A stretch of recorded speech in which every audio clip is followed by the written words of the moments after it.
आपण मते जो भुवनेश्वर मेट्रो प्रकल्प संबंध में प्रश्न करुँच परिप्रेक्षी में कही रखे जे बीजेपी सरकार टी गोटे मिछुआ सरकार लोक को भुआ बुलेवा सरकार।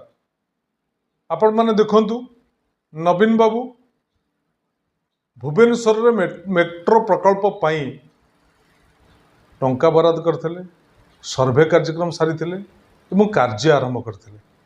योजना थिला पुरी ठारू कटक पर्यंत मेट्रो रेल संजोग हब।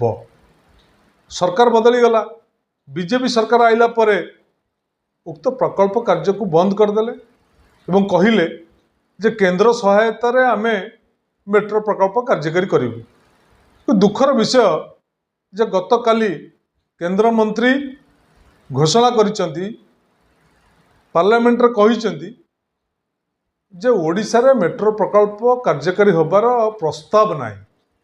तेणु इथुरु बीजेपी सरकार मिछ धरा पड़ जाउची, लोकों को भुआ बुलिया धरा पड़ जाउची।